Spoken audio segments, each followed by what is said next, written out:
Fala pessoal, amigos do canal aqui, Grupo Alternado chegando na área. Rafael Silveira apresentando aqui para vocês e hoje a gente vai falar de algumas coisas interessantes. Vamos falar dos técnicos estrangeiros, né?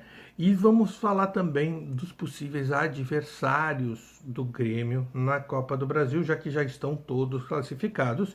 E o sorteio é na próxima terça-feira, por volta das 2 da tarde, mais ou menos, tá? Vamos lá então, não esqueçam de curtir o nosso canal, de compartilhar, de avisar o pessoal e aí de seguir, né? Seguir a gente aqui, te inscrever nesse canal do YouTube para que a gente possa crescer. Vamos falar então, começando aqui, sobre os treinadores estrangeiros. Eu vi uma entrevista do Muricy e hoje uma do Renato. As duas falando sobre treinadores estrangeiros. E eu concordo com os dois. O Muricy ele fala que o Abel Ferreira é um excelente treinador, é um treinador que o que ele fala comprova-se dentro do campo, então a gente vê que tem o trabalho dele, e eu acho isso muito bom, acho isso muito interessante, acredito que realmente é essa questão, tá? Só que o Abel Ferreira, assim como diz o Muricy, é uma exceção à regra. Assim como o Jorge Jesus teve uma passagem aqui no Flamengo de exceção à regra.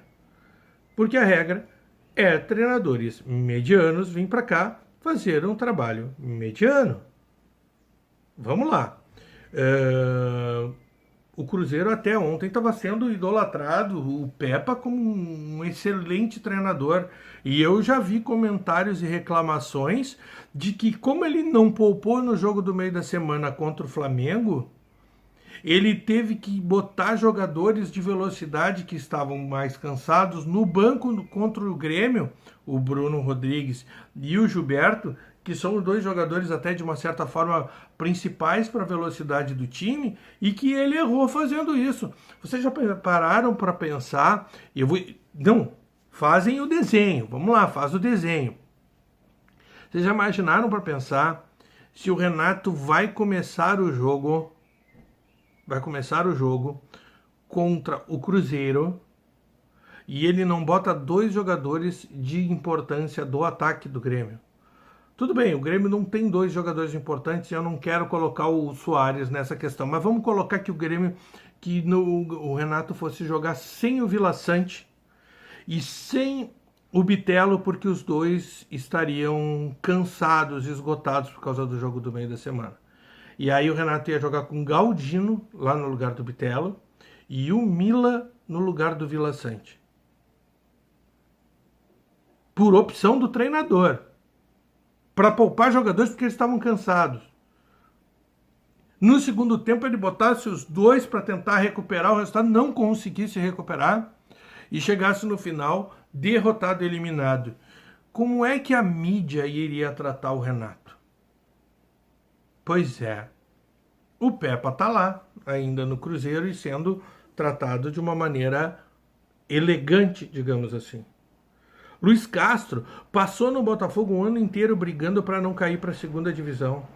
Esse ano ele conseguiu ser o quinto colocado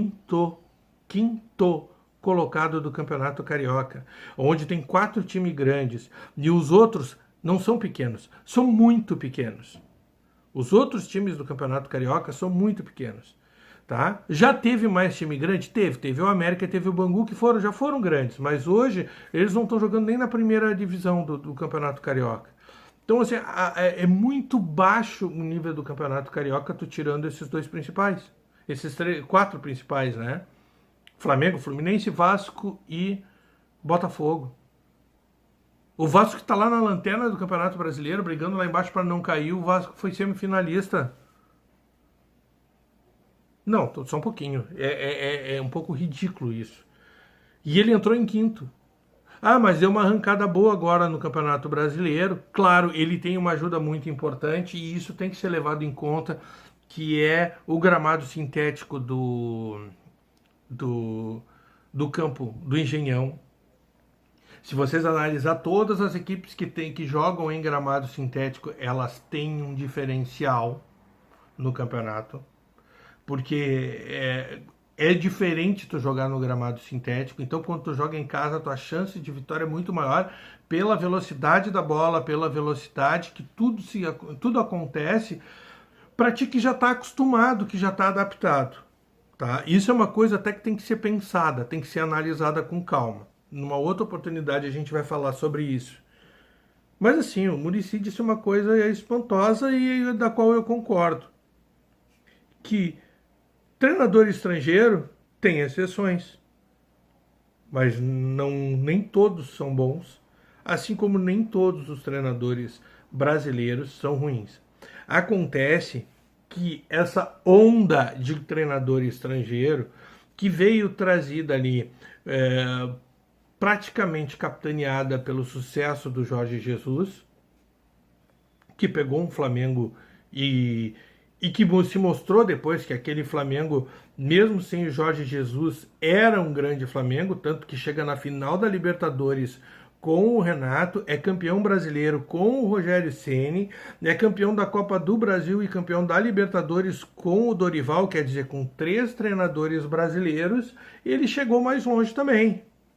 Então não era só o Jorge Jesus ali, era a diferença de qualidade do Flamengo, tá? Então isso a gente tem que colocar em pauta também. Mas capitaneado por essa chegada, o Brasil acabou matando uma geração de treinadores. Porque os treinadores mais velhos, da geração um pouco mais antiga, aonde tu tem ali Falcão, aonde tu tem Filipão, Muricy, Abel, Joel Santana, essa geração Parreira, essa geração já está, entre aspas, muito velha e muitos deles já largaram para ser diretores de futebol, subiram um degrau de profissão, da profissão, não querem mais ser o treinador do ponto final ali. Eles estão de coordenador técnico, de diretor, eles subiram um degrau, tá? Porque é o momento da idade, tudo, é o momento que passou. Agora, se matou uma geração que era para ter vindo nova aí. Dessa geração nova, o que está restando aí? É o Odair Hellmann, é o Diniz, é o Roger, que já pipocou no monte de clube, é o menino, filho do Jair, o Jair Ventura, que também já pipocou no monte de clube, é o Rogério Ceni, que não conseguiu se firmar no São Paulo, é o Renato, sabe, é uma geração com menos treinadores. Não com menos qualidade, mas com menos treinadores. Por quê? Porque o mercado matou eles. Hoje, se tu fala que tu vai contratar o Roger para uma equipe, a equipe não gosta. A torcida reclama. Então é mais fácil tu ir lá na Europa e trazer um famoso desconhecido que fala uma língua estrangeira, que a torcida vai entender melhor e vai aceitar melhor. Porque eles estão achando que tu está contratando o Abel Ferreira ou o Jorge Jesus. Mas não é Abel Ferreira e Jorge Jesus que vem na sua maioria das vezes. Pode fazer um trabalhozinho bom? Pode, mas na sua maioria das vezes a gente sabe que não é um trabalho bom. Bom, o segundo assunto da live, do nosso vídeo, para ele não ficar muito extenso, são os adversários da Copa do Brasil. O sorteio é na terça-feira e nós podemos falar um pouco mais dele em outros vídeos sobre esses adversários. Mas eu estava fazendo uma avaliação e eu vejo o seguinte: nós temos ali Flamengo, Palmeiras e Grêmio como as 3 equipes que classificaram e passaram de fase no tempo normal. As outras 5 passaram por decisão nos pênaltis. Tá? Bom, e eu considero que essas 3 são as favoritas a vencer o torneio, porque são as que estão jogando melhor, certo? Depois de passar Flamengo, Palmeiras e Grêmio, sendo que o Grêmio eu considero um pouco abaixo da linha do Flamengo e do Palmeiras, tá? Aí vem a segunda linha, que está muito perto do Grêmio, que é o Atlético Paranaense, o Corinthians, do Luxemburgo, e o São Paulo, do Dorival Júnior. Esses eu acredito que vão encostar ali, quase encostam no Grêmio, numa briga um pouco mais parelha, digamos assim. E os outros três times que para mim, os outros times que para mim estão ali para participar, né? Os outros dois times que estão ali para complementar mesmo, que já foram longe demais e que provavelmente devem ser eliminados, a não ser que se enfrentem, e aí um deles vai acabar passando para a semifinal, que é o Bahia e o América Mineiro, tá? Não é arrogância, não é nada, mas a gente sabe das fraquezas desses times, né? Então eu vejo que assim, ó, o Grêmio, se a gente colocar uma lista de ranking dos com mais chances de vencer essa competição da Copa do Brasil, o Grêmio está se encaminhando a, não digo a favorito, mas a está entre os que vão disputar o título. Lógico que vai depender sempre do sorteio, né, que será feito agora no dia na terça-feira, e aí o sorteio ele vai definir também posicionamento, quem enfrenta quem, e também já vai definir o chaveamento. Conforme for o chaveamento que o tricolor gaúcho pegar, ele terá uma boa chance de chegar de repente numa semifinal ou até mesmo na final, dependendo do seu caminho com os adversários, ou até mesmo morrer nas quartas de final, dependendo, pega um Flamengo ou pega um Palmeiras, o jogo pode ser complicado e ele ser eliminado nessa própria fase mesmo de quartas de final. Acontece que os próximos jogos da Copa do Brasil só serão realizados depois que a janela de transferências abrir, praticamente uns 2, 3 dias depois que a janela de transferência abrir. O que isso faz? Faz o seguinte, que se houver contratações, já vão poder ser inclusas para esses jogos. E como a gente sabe, o Grêmio precisa de algumas peças para incorporar o plantel, para deixar o plantel com um nível maior.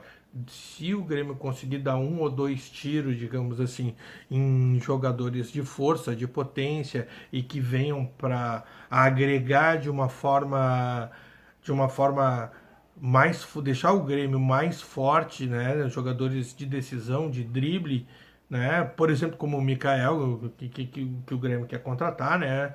O Mikael, e também recuperar alguns jogadores como o Ferreira e outros, o próprio Jeromel.